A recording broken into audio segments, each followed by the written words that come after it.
Ku Klux Klan, une histoire américaine, documentaire en 2 parties ce soir à 20h50 sur Arte. Et puis ensuite, il y aura toute une programmation spéciale dans le cadre de l'élection américaine. Ça sera du 13 au 3 novembre, jour de l'élection, tous les mardis sur Arte.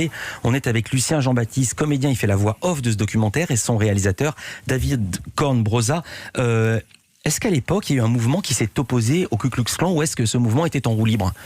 Non, plusieurs mouvements sont opposés. Il y avait beaucoup d'Afro-Américains aussi qui sont opposés au clan. Malheureusement, le clan a toujours su jouer des institutions. Il était excessivement soutenu dans le Sud, parfois dans une ville, dans un comté. Le shérif était du clan, le juge était du clan, le jury était du clan.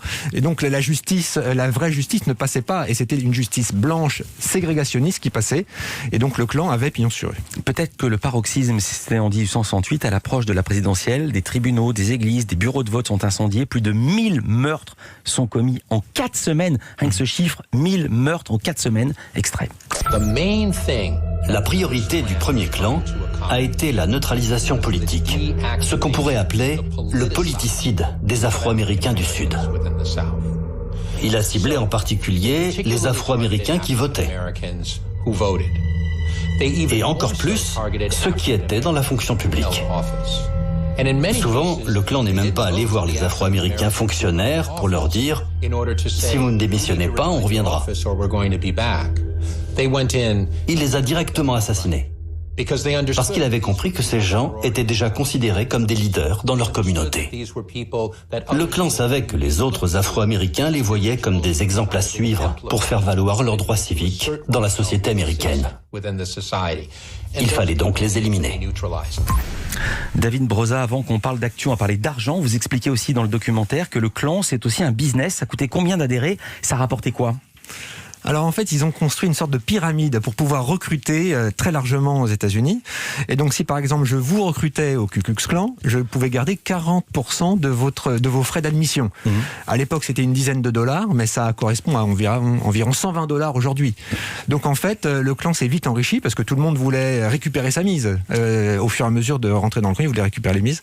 Et donc très vite, on est passé de 3000 membres à 300 000 membres et puis bientôt à 4 millions de membres au cœur des années 20. Aujourd'hui, combien de membres? Est-ce que le clan est toujours actif? Déjà, il est légal. Oui, alors c'est ça le problème aux États-Unis, c'est que la liberté d'opinion permet à des organisations comme le Ku Klux Klan ou d'autres d'exister, parti nazi et autres. Vous voyez. Donc aujourd'hui, on estime à peu près à 6000 membres les effectifs du clan aux États-Unis, mais il y a un nombre infini d'organisations suprémacistes et le clan a fusionné avec les néo-nazis. Lucien Jean-Baptiste, quelle résonance avec l'actualité immédiate, avec le meurtre par exemple de George Floyd, avec le mouvement Black Lives Matter? Ce qu'on a déjà comme événement, c'est Charlottesville. C'est-à-dire que, vous savez, en cette période où on parle de déboulonner des statues, je crois que c'est la statue de Robert Lee qui devait être déboulonnée. Et là, il y a eu un rassemblement suprémaciste contre antifasciste.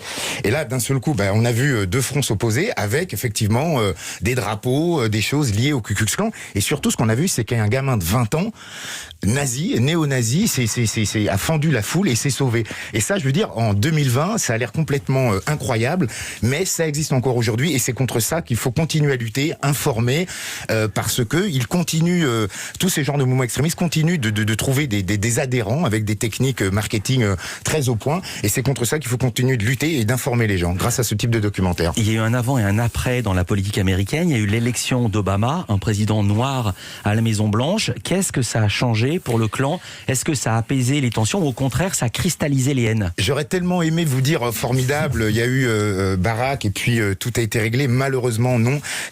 Alors ça a fait une avancée, mais d'un autre côté effectivement ça réveille.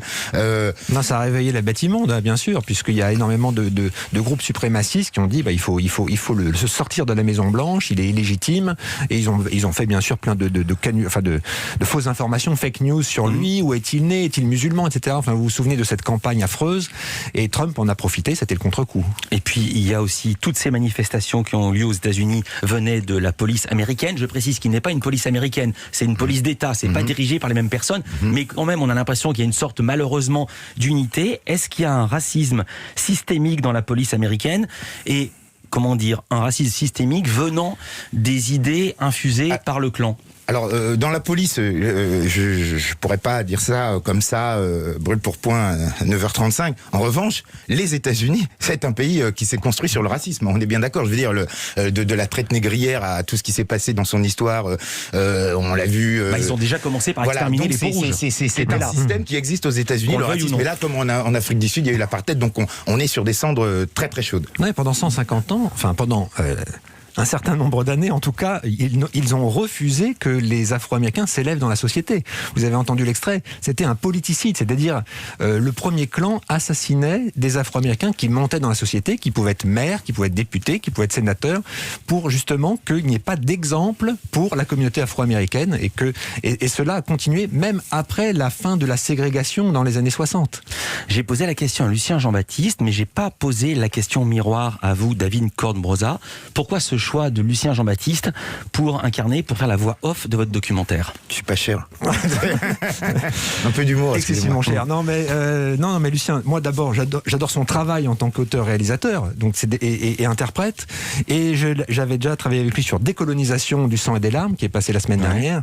Et il a une voix formidable. On se comprend bien dans le travail. Et j'ai trouvé qu'il donnait du souffle à ce film. Parce qu'il y a une question dans la question, évidemment. Lucien Jean-Baptiste, vous faites beaucoup de doublage. Vous doublez notamment Will Smith, entre autres, Chris Rock, Martin Lawrence et d'autres. Ouais. Vous ne doublez que des Noirs? Ouais, c'est bien, ouais. Ces rapports. C'est vrai? Oui. Oh non, mais c'est un vaste débat. J'aimerais bien vous avoir. Là, ça m'intéresse vraiment. Ça vous intéresse pas le Ku Klux Klan? Non, je vais vous dire. Non, je vais vous dire tout simplement. Est-ce que les Noirs ont des voix de Noirs? Je vous pose la question à vous qui êtes comédien et à vous qui êtes réalisateur. C'est très important. Moi, je suis. C'est très important. C'est même une question politique. Non, mais sur les voix, je suis un petit peu spécialiste, humblement. Si vous voulez, la voix, ça fonctionne par les résonances sur le masque. Et il est vrai qu'en fonction de son physique, on a une voix à peu près similaire. On sait que les Asiatiques ont certains types de timbres, les Italiens ont un timbre un peu plus voilé, etc. C'est des placements de langue, etc. Alors maintenant, ce qui se passe en doublage, c'est que souvent, quand il y avait des Noirs dans les films américains, les garçons blancs qui les doublaient avaient une tendance à, entre guillemets, je vais dire, de se négrifier, c'est-à-dire trouver une couleur noire. Et donc, ça donnait des mecs qui parlent comme ça, mec, ça oui, c'est tout. Et on disait, ouais. C'est lui les bons tuyaux dans Starsky et Hutch. Ou Eddie Murphy, même si c'est Feu Médondo qui a lancé ce type de choses. Donc, à un moment, les studios se sont dit, il faut qu'on arrête là, parce que les mecs essayent de se la jouer, entre guillemets, black, un mot que j'aime pas trop, mais bon, c'est peut-être que j'ai. Et donc, ils se sont dit, il faut qu'on trouve des gens qui aient une voix naturellement noire, entre guillemets. Alors, on va dire, globalement, le noir a un timbre de voix plutôt grave, un peu plus grave que la moyenne. Voilà, c'est en cela. Après, je vais vous dire quelque chose, on s'en fout finalement de la couleur. Ce qui est important, c'est de mettre la bonne voix sur le bon personnage. Voilà. La même question pour vous. Est-ce que la couleur de peau a influé dans votre choix de Lucien Jean-Baptiste pour ce documentaire et le précédent? Oh le piège. Non, il n'a pas influé. Il a pas influé. Alors pourquoi vous dites que c'est un piège? Non, parce que si je dis que c'est influé, vous allez me dire, cela, c'est des... Non, Lucien, moi, j'adore son travail. On cherchait une voix, et c'est tombé sur lui. Et puis, il a accepté. On a fait un test, on a fait un petit essai, un bout d'essai. Il est venu en salle de montage. On s'est testé l'un l'autre. On a vu qu'on pouvait s'entendre. Et je vous dis, je suis un admirateur de son travail. Il faut vraiment pas avoir peur de dire que oui, c'est comme s'il avait fait un documentaire sur les femmes, peut-être une féministe ou quelqu'un d'hyper concerné. Moi, je suis hyper concerné. Avant même de parler de couleur. On voit dans mes fictions, dans tout ça, c'est une question qui est centrale pour moi. Donc, ça peut aider.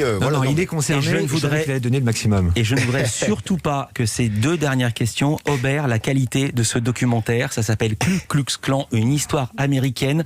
C'est signé David Cornbrosa. La voix, c'est Lucien Jean-Baptiste. Merci d'avoir été avec nous en direct dans Culture Média.